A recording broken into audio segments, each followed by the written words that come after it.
Welcome, and thank you for joining Chamberlain University's Mastermind Session. My name is Tanya Kimber Jones, and I am the Interim Director of Workforce Solutions, and it is my privilege to moderate today's topic on compassion fatigue. Our panelists will be discussing compassion fatigue in healthcare and in education. We'll take an in-depth look into what compassion fatigue is, how it differs from burnout, explore the impacts it has as far as colleagues dealing with it in a pandemic, share ideas and potential solutions that leaders, institutions of learning, and healthcare systems can take to address and support their colleagues.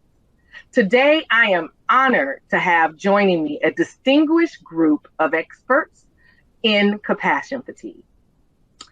Dr. Sean M. Little is the president of Chamberlain University's Atlanta campus. She brings over 20 years of combined clinical and academic experience in her role. She has been interim campus president, dean of academic affairs, and associate dean of faculty while at Chamberlain University. Prior to joining Chamberlain, Sean served as the faculty member for Southern Crescent Technical College, where she educated LPN students. During her time there, Sean assisted in curriculum development, faculty development, and aided in laying the foundation for a new nursing program. Dr. Little's clinical experience includes cardiac telemetry, medical surgical nursing, pulmonary thoracic medical surgical nursing, and float nursing. Sean received a Nursing Excellence Award in Leadership in 2005, the Ron Taylor Award in 2014, and the Teach Award in 2019.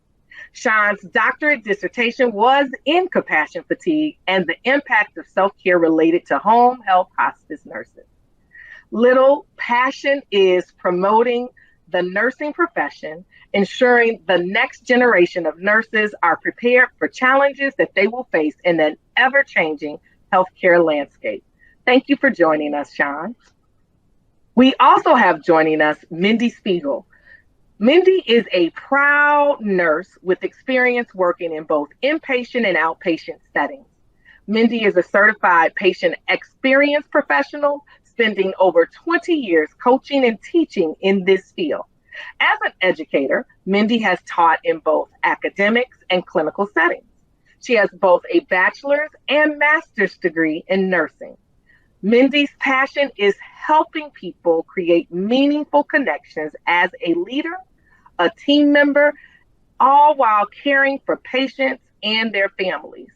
She enjoys helping leaders build strong teams and an exceptional work environment. She is committed to helping teams communicate, respect each other, and work together effectively. It is her desire to alleviate fears, build trust, and create an exceptional experience for patients and their families. Thank you for joining us, Mindy. Rounding out our panel, we have Dante Watson. Dante Watson is a learning and development professional with an emphasis on leadership development. He also has a successful track record in business development and training in the adult education sector. Currently, he is the talent management consultant for Christus Health, and he focuses primarily on the Santa Rosa ministry, where he is responsible for leadership training, team building, and other leader support initiatives. Dante holds a bachelor's degree in business from Emporia State University and an MBA from the University of Phoenix. He also holds facilitator certifications in Fierce Conversations, ATD coaching and consulting certifications, and team building certifications from the University of Texas from LBJ School of Public Affairs. Thank you all for joining us. I'm very excited for us to have this conversation, and we'll just go ahead and just dive right in. Dr. Little, can you share with us from your perspective, what does it mean to have compassion fatigue? So hi, thank you for letting me be a part of this panel. It's a great conversation and something that a lot of folks are experiencing nowadays, given the pandemic and in all facets of life. So not just in education and nursing, But let me give you the boring textbook version of this definition. So according to Hodge and Lockwood in 2013, they defined compassion fatigue as caring stress that leads to physical, emotional, and spiritual altering of the caregiver's person. So what does that mean in everyday language? Well, basically that means that we stop showing compassion for what it is that we're doing. We stop showing that compassion or feeling that compassion for our students, for our patients, for each other. And in a lot of cases, we stop having compassion for self. And that is where we really want to focus on some of that self-care and making sure that we're taking care of ourselves so that we can take care of other people. It's the old adage, when you're on the airline, they tell you put your oxygen on first so that you can take care of other people, because if you can't take care of yourself, you can't take care of other people. So that's the basic definition in looking at it. It's really losing or limiting the feeling of compassion toward others in a situation. Awesome. Thank you for that. Mindy, did you have anything that you would like to add to that definition from your lens as a patient experience leader? Thank you. And you just read that on my face, because as Sean was talking about the oxygen mask, I was thinking about how, as I'm actually going to speak as a nurse, but I think those of us in healthcare go into healthcare to take care of everybody else.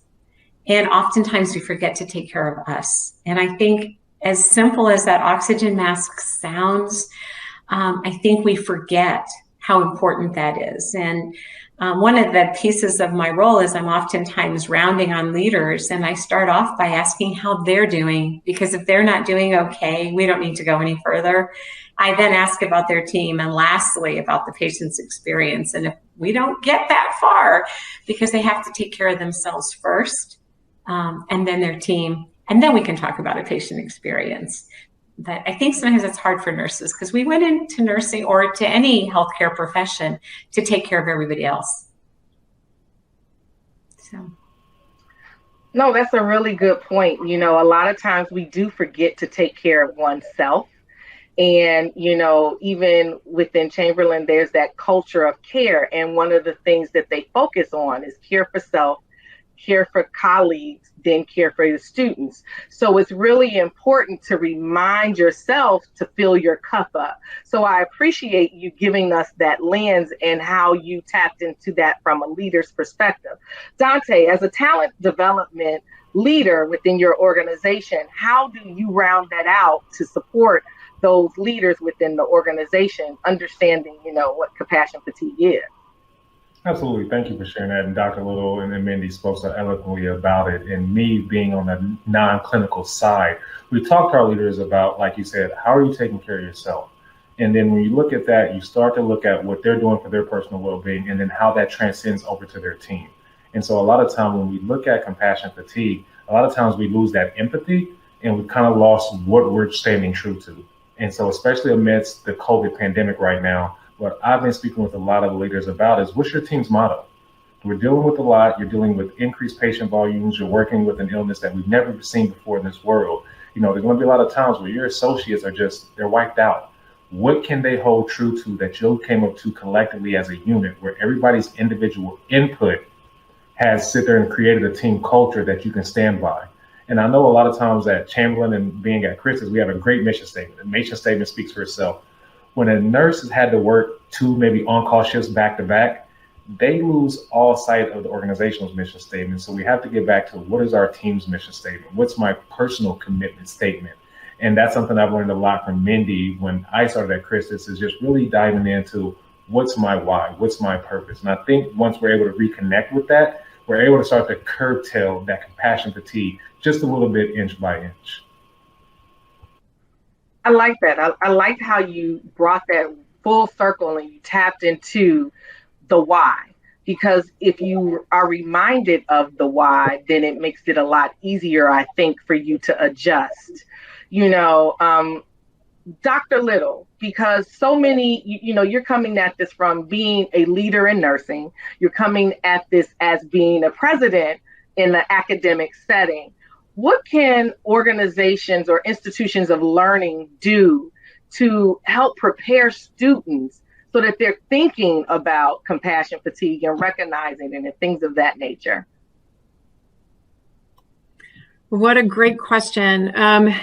The biggest thing from my perspective is looking at identifying and having that self-awareness of how you are feeling in situations. Are you feeling hopeless? Are you feeling frustrated? Are you feeling anger? And understanding those are normal. It's normal to feel that way. And I hate to use the term normal because there is no normal, right? So having students and colleagues and leaders just understand you really have to do self-reflection. How are you feeling about this situation? Are you numb? It may be that you're not feeling anything at all. And then one day you just realize you just don't care. If you can get that understanding and have that self-awareness before you get to the I don't care phase, it's a little easier to recover from. So for me, the biggest thing that I try to explain to our students is just be self-aware. And once you recognize that these are some of the feelings that you're having, you need to talk to somebody, vent, write a journal. We can talk about the various different methods of self, but the first thing you have to identify that it's there. From a leader's perspective, of course, surveys that you can do. There are colleague engagement scores you can look at, and just productivity. When all of a sudden a highly productive team lowers their productivity, you might want to look at what that is. If a new nurse automatically starts referring to patients by room numbers, that's a good indication as well. It's not a HIPAA thing at that point. I'm emotionally burnt out and I can't become emotionally attached or feel compassion toward that patient. Now it's just patient room 210. Wow. That really resonates with me when you talk about self-reflection and you talk about looking within oneself to identify those things. Mindy, when you think about it from coming in that healthcare institution's lens, would you agree with some of the things that Sean has kind of indicated as identifiers for compassion fatigue? Or are there additional outliers that you would say that leaders and organizations should pay attention to when it comes to identifying and working with your colleagues about compassion fatigue? Totally. I absolutely agree with Sean. Great points. And I think they carry over to the clinical setting as well. I think when you see somebody start calling in or not connecting with patients in the same way they did before, I think that definitely are signs that something's going on. And as leaders, I feel like it's even more important right now that they're constantly rounding on their staff to make sure that the staff is doing okay. And I love when you talked about, there's even some tools, there's some real simple, like a pain scale on a scale of 1 to 10. How are you doing right now today? That is a quick moment that the associate can let their leader know, I'm not doing okay. I also loved your conversation earlier about the why. Because to me, that is one of, especially at times of stress like right now, that's one of the most important things we can do is to help our team stay connected with their why. Why did they go into healthcare in the first place? And because that's what I think helps them refill that cup, other than really being intentional about every day. One of the things I keep saying is, what are those things that you do to take care of you and make sure you're taking care of you, not just sometimes, but all the time. Every day we need to be refilling our cups. So we have that oxygen mask on so we can take care of others. I think very similar things and with students is what you see in the healthcare setting as well. So. Good. You said one of my favorite words, intent. And it's so important to think about your intent and being deliberate and being very specific in the things that you do. Dante, as a leader in a healthcare organization, helping leaders develop talent and things of that nature, how do you help them, with being intentional, with, breaking down those barriers and working with their colleagues on compassion fatigue? I think something that Sean said was very important, and we utilize this at Crystal's Health. She said having that self-awareness before you get to the I don't care statement. And so with us, we use shared language through fierce conversations. And our first principle with that is waking up in the gradually before the suddenly. And a lot of times what we see is that we're reactive and we need to be very proactive. And so when we can gradually ask the right questions, it's not about providing the right answers to our leaders or to our associates. It's about asking the right questions to get them thinking gradually. So when the suddenly comes, you're not caught off guard and scrambling for solutions. So we look at a lot of times as when we're developing our leaders is telling them not only within yourself, within your team, stay known in the gradually. Stay in the gradually so that when suddenly comes, you're prepared for that. Another thing that I love what Mindy talks about is, again, reconnecting this why. And I know Mindy won't brag on herself, so I'll do it for her. She had something going on that was called our mission connection, where she was doing mission. And so she got into a huge initiative where she was gathering with all of our clinicians and healthcare teams all throughout the ministry and saying, hey, let's get reconnected back to the mission. And so she really went in there and asking people again, why were you getting back into healthcare?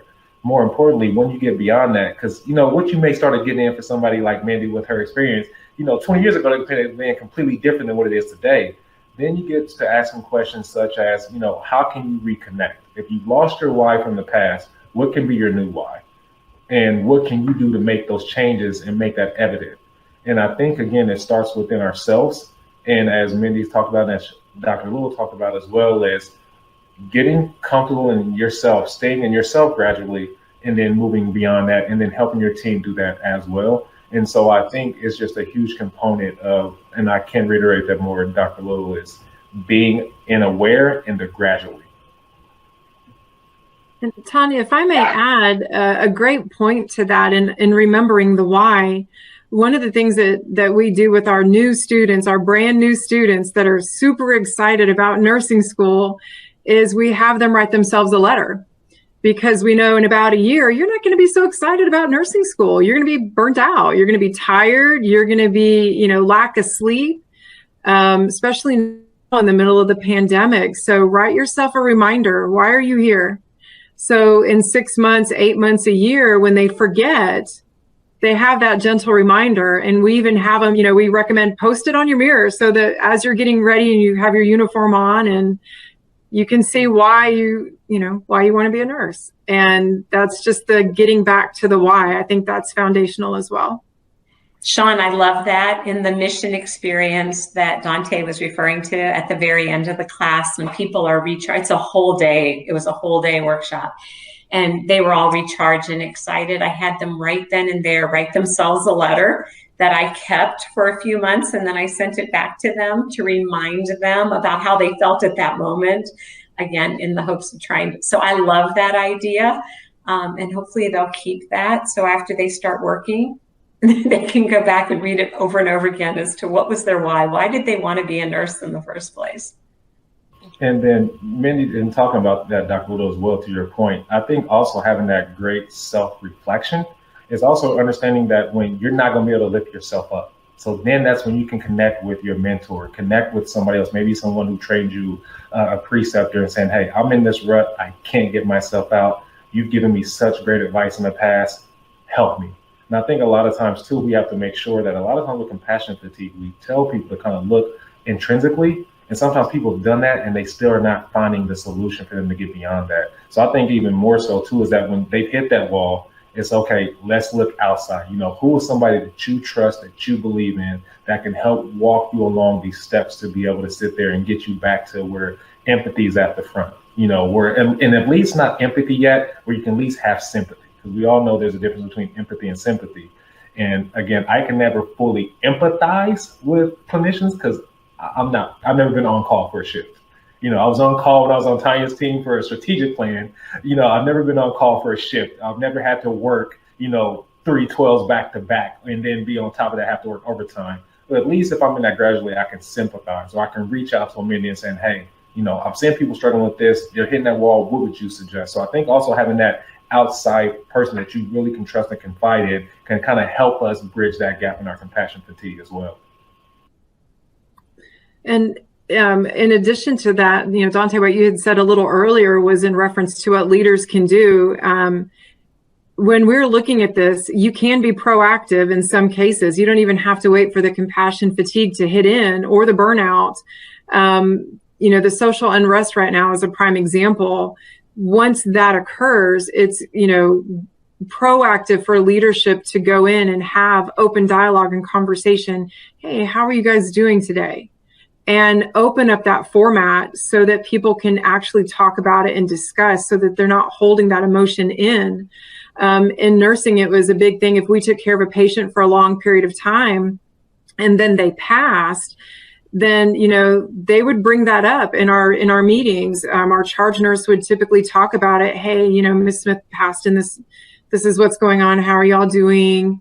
Here's, we would write notes to the families or send cards. Some folks would attend funerals. So being proactive to keep that emotional contact or to vent some of the frustrations and some of the emotion also helps to alleviate the extended impact of compassion fatigue.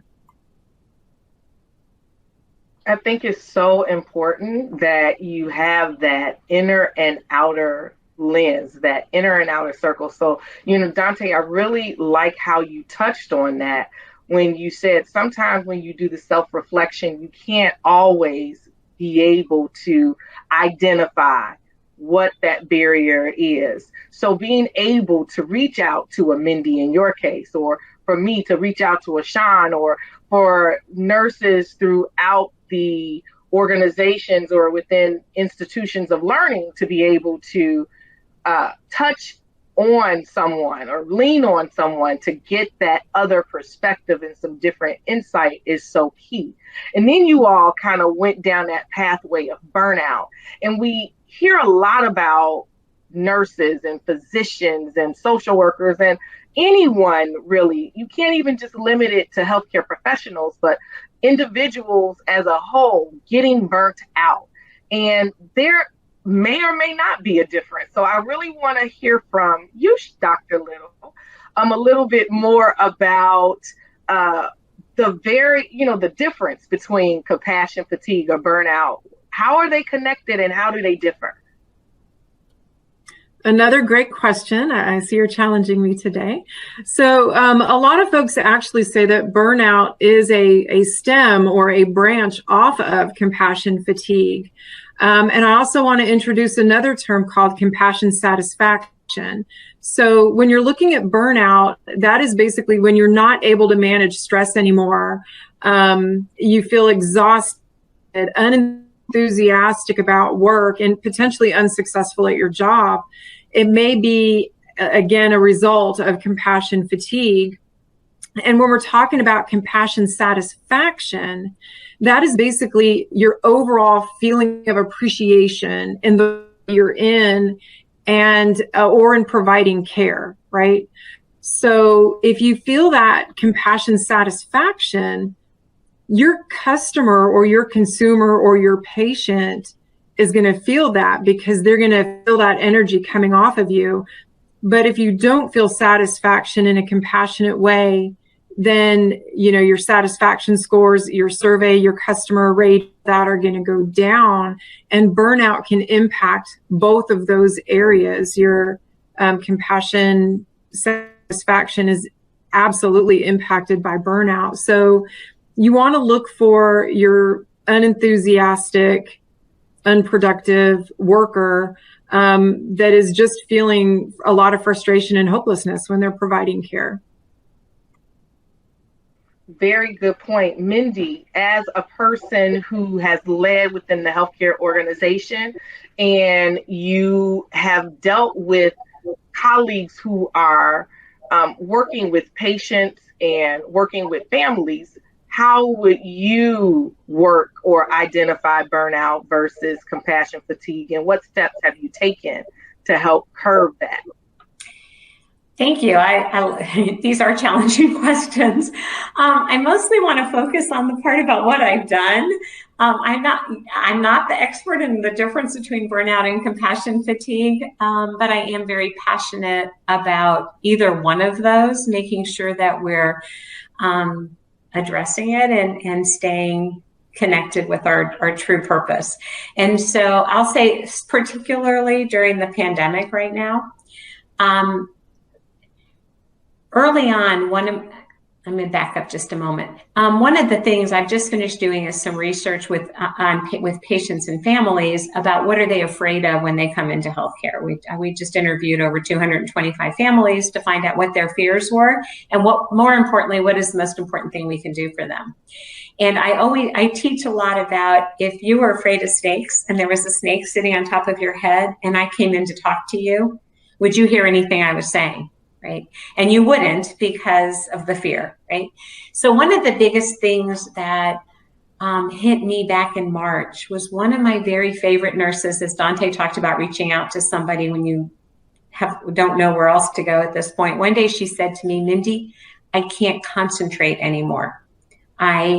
I'm scared because I'm worried that I'll make a mistake because I can't focus. I can't concentrate.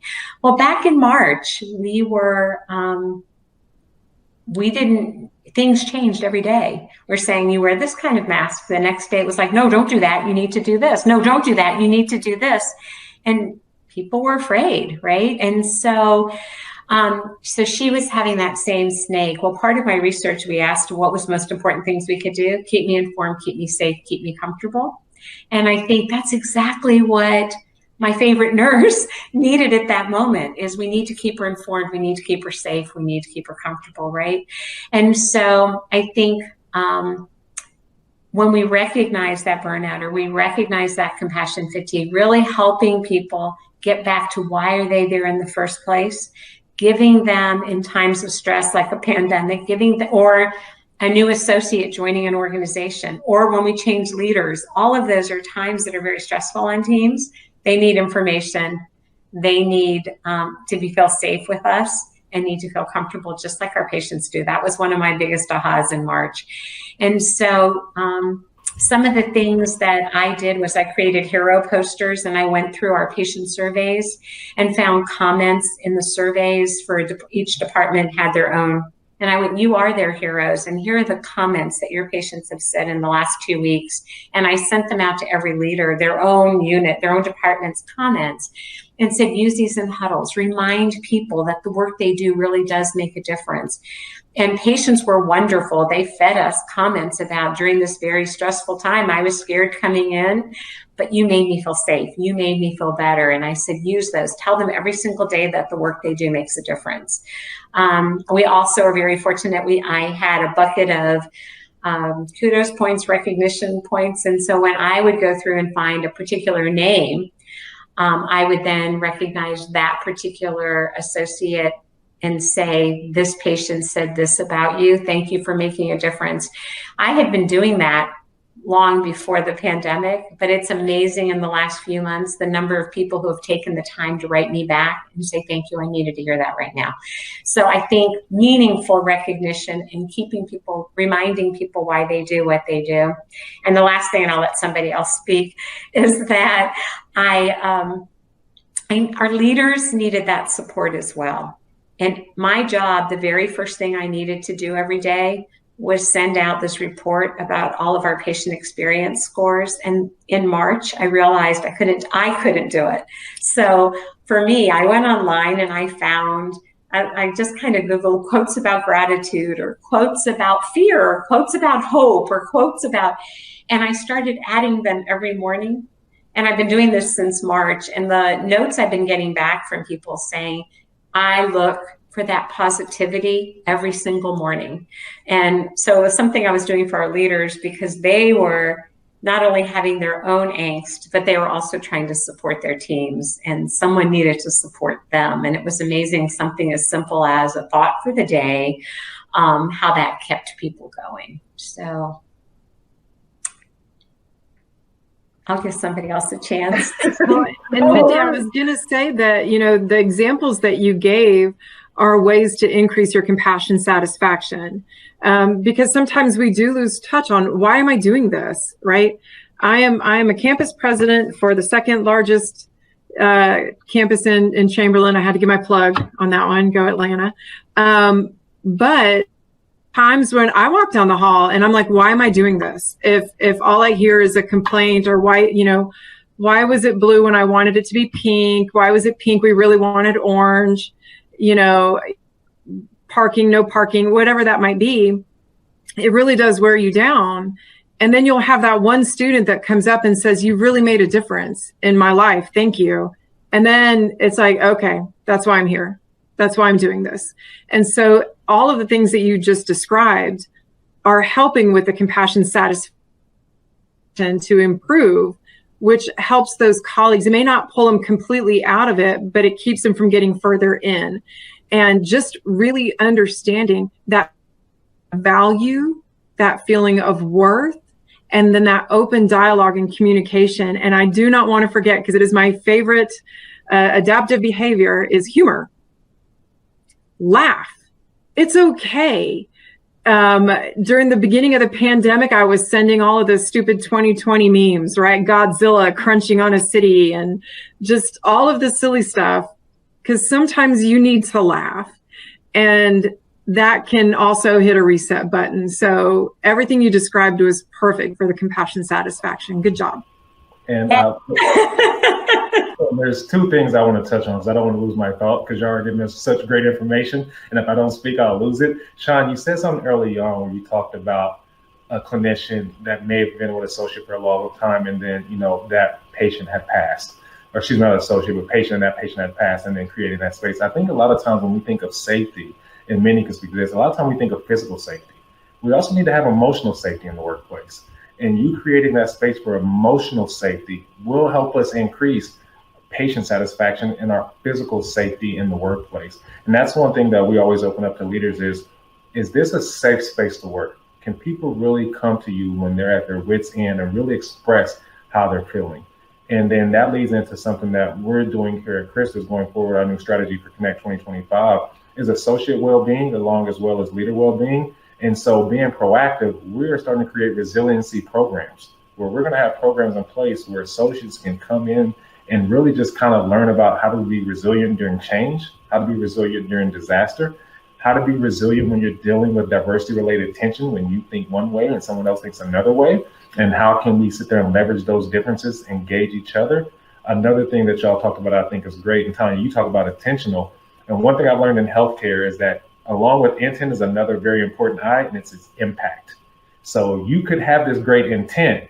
If the person that you intended that to had a very different impact in your intentions, conversations need to be had.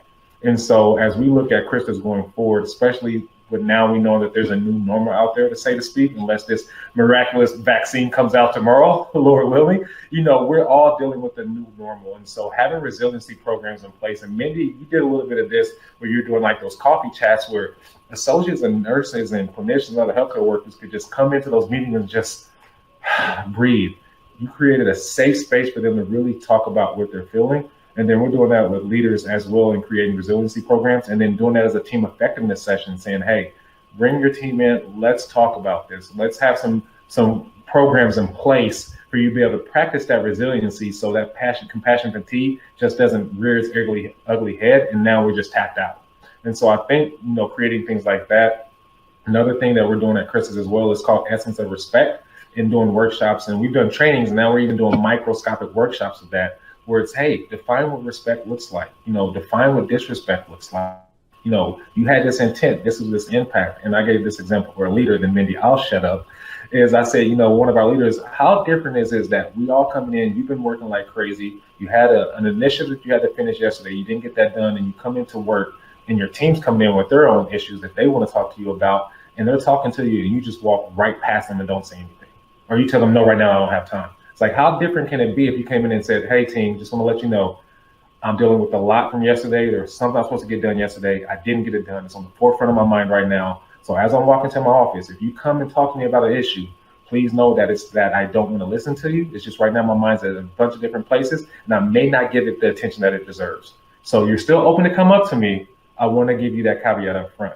How different is it you do that for your team than you just come in with that attitude? And, great point. When you talk about resilience, I do have to share one of the articles that I read that I think is very impactful. It was The Power Within by Grafton, Gillespie, and Henderson in 2010. And they said that the traits that help people recover from prolonged stress is resilience. And that includes optimism, patience, tolerance, faith, and a sense of humor. We're going back to the humor. And basically, that resilience is a combination of inner strength and outer support. So that leadership support that you're talking about, colleagues support for each other, but just tapping into some of those inner strengths that we have. And if we can teach our colleagues, because again, we want to recover from the compassion fatigue or prevent it, but that inner resilience and resilience training is something that I think is also pivotal. Once you have that self-reflection, tap into your self-resilience and to those strengths that you have and figure out what it is that's going to help you get through it. Self-care sounds really simple. And there's a lot of articles and a lot of, rub this crystal, color in this book, sing this song. It could be something as simple as mowing the grass for some people. During the pandemic, I created a craft room. I didn't know I liked to make gnomes, but apparently I do, and it's a stress reliever. So it can be something as silly as just figuring out what takes your mind off of what is pulling you down. Sean, I'd love to tap into that for just a moment. And that is that you had said something about teaching people how to focus on that positive. And I just want to share a story really quickly. One day in a huddle, I was there at Change of Shift, and in a huddle, there was literally a CNA with her head down. She had been the only CNA that night on the entire unit and was exhausted. And in the huddle, that team was used to stopping and recognizing or thanking people for things they might have done during the shift. And the charge nurse said, before we even start, I just want to say thank you to that CNA. Thank you so much. You were the only CNA and you were running all night long. And I don't know what we would have done without you. You saved the team tonight. And she stood up and smiled. And I thought, how nice to go home. Instead of, she would have felt like a failure because she was that only person, she didn't do everything she wanted to do, but instead she went home feeling like the hero of the team. And so one of the things, because I want to leave with something that everyone can do, is to be intentional. There's that intent word again, about in your huddles, finding a way to recognize each other and thank each other. Because I think then when you go home at the end of the day, you feel a little bit better about what you've done.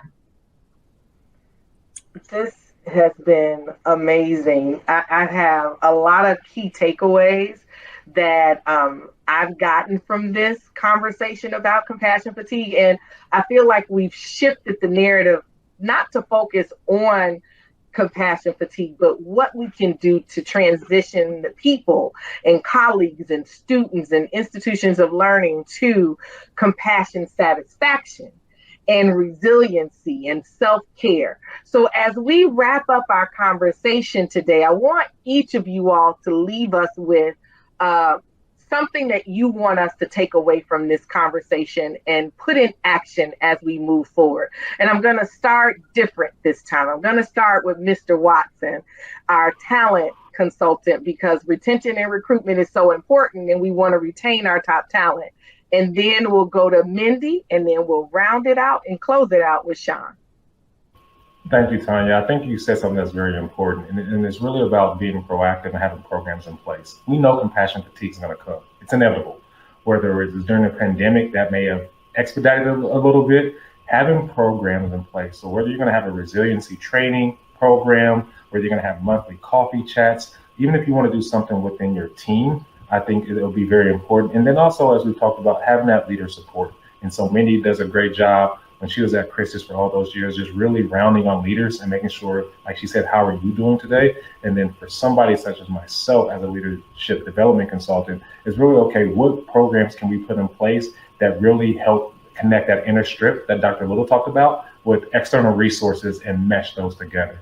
So as you said perfectly throughout this discussion, we didn't really harp so much on compassion fatigue and the definition so much as we talked about, okay, we know it's there. Everybody knows it's there. What can we do to overcome it? And I think that's very important. That starts with, like you said, being intentional and deliberate and proactive up front, being in the gradually before the suddenly. Perfect. Mindy? Well said, Dante. I'm not sure what more to add to that, because that is totally what I wanted to say. Is I think it's important that we're taking care of ourselves all the time. We have to teach our associates. Dante talked about my coffee chats, and this was an opportunity that people could just come on and talk with us. And what we learned is that people weren't doing a great job of taking care of themselves. They were going home and they were exhausted and taking care of their family, and really having that opportunity to take care of you and to know that's okay, and then take care of our team. And how do we keep each other going?